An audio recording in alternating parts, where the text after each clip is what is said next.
Je vais maintenant vous montrer des petits exercices pour pouvoir faire travailler vos hanches de façon, encore une fois, très douce.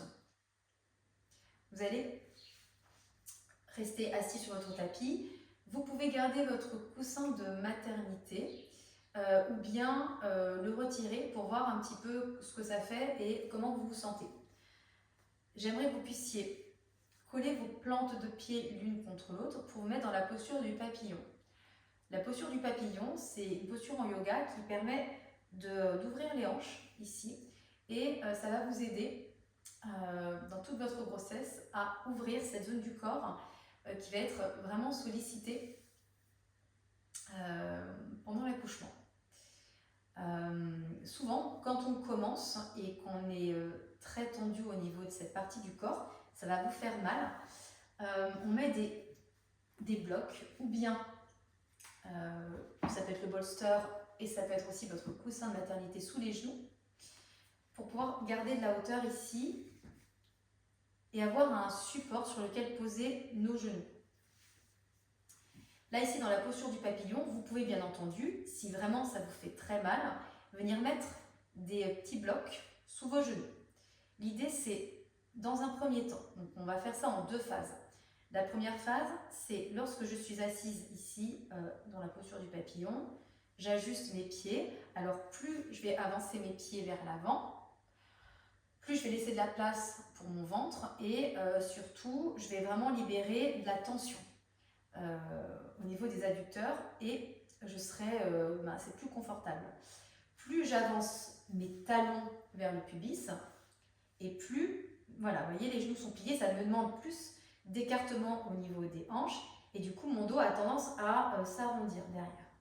Donc, l'idée ici, c'est pas arrondir le dos, c'est toujours de garder un dos droit, d'être dans l'autograndissement, donc de trouver, vous, la posture qui sera la plus adaptée.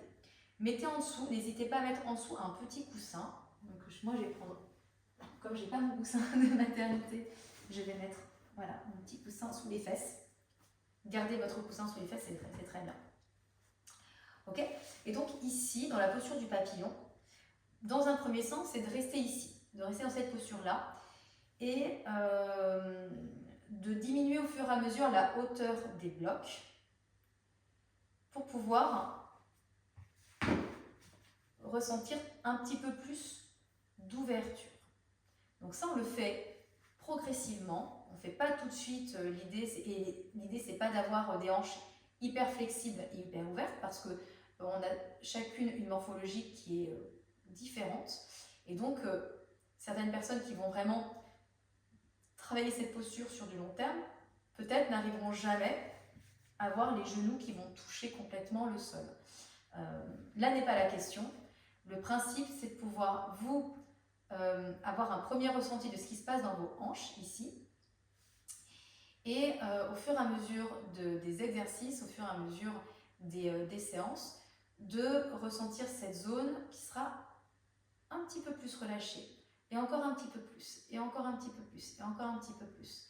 Et donc peut-être qu'au début, ça fait un peu mal, mais au fur et à mesure, vous allez détendre cette zone parce que vous ne serez plus dans la contraction, parce que quand on sent qu'on a mal quelque part, on a tendance à contracter les muscles et du coup à ne pas se relâcher. Quand on commence à être dans une espèce de relâchement, là comme je fais, je me sens tout de suite, j'ouvre cette partie de mon corps et je sens qu'au niveau des adducteurs et des hanches ici, tout se relâche. Et donc du coup, je peux travailler un peu mieux ma souplesse. Premier exercice, vous restez ici. Vous gardez un dos droit, vous ne vous affalez pas et vous restez simplement, vous ressentez ce qui se passe. Et au fur et à mesure, eh bien, vous pouvez d'ailleurs prendre un livre et lire un livre. Au fur et à mesure, ça va vous faire mal, ça va vraiment vous tirer, mais c'est un travail qui est doux et qui est bénéfique. Donc, vous mettez la hauteur que vous voulez, ça peut être même peut-être très très haut, et au fur et à mesure, allez-y, descendez, essayez, pour pouvoir au fur et à mesure ouvrir cette partie-là. Et bien entendu, ça ne doit pas vous faire mal aux genoux. Si ça commence à vous tirer dans les genoux, c'est que vous n'avez pas assez de hauteur sous les genoux et donc il faut quelque chose comme un coussin ou des blocs pour soutenir cette posture. Donc vous êtes ici en posture du papillon, les mains peuvent être sur les chevilles et on va passer à la deuxième phase de la pratique de cette posture qui va être les mouvements de battement d'ailes du papillon. Pour ça, bien entendu, je retire mes blocs. Je garde un dos droit. Vous êtes dans l'autograndissement, ok. Et vos mains sur les chevilles et vous allez faire des petits mouvements petits. Hein. Pas besoin de faire tac, tac, tac, tout de suite des gros battements d'ailes. Et en plus, souvent, on a besoin d'un peu de coordination. On n'a pas forcément la coordination parce que la coordination, elle arrive, cette fréquence en fait de battement d'ailes, elle arrive beaucoup plus facilement quand on est exercé et qu'on a renforcé vraiment ces fléchisseurs au niveau des hanches et qu'on a aussi renforcé parce qu'on fait de la souplesse active, passive, mais du renforcement musculaire. Et c'est ça que j'aimerais que vous puissiez rechercher. Si vous commencez à avoir mal, mettez vos mains sous les genoux. Vous restez ici et vous sentez tout de suite que ça vous soulage. Ok ? Et vous recommencez.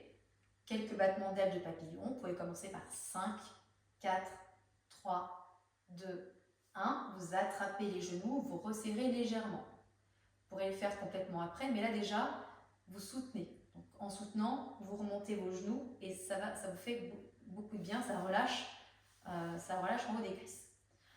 Encore une fois, 1, 2, 3, 4, 5. Ok, vous ramenez.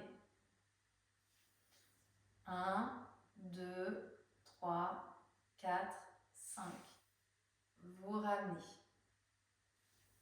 1, 2, 3, 4, 5. Vous ramenez. Dernière fois. Allez, courage. 1, 2, 3, 4, 5. Et vous pouvez complètement ramener ici vos genoux et relâcher vos cuisses. Relâchez vos jambes. Pas de contre-indication sur le premier trimestre de grossesse. C'est des mouvements qui sont doux, qui sont simples, des mouvements d'échauffement. Et on se retrouve sur la prochaine vidéo.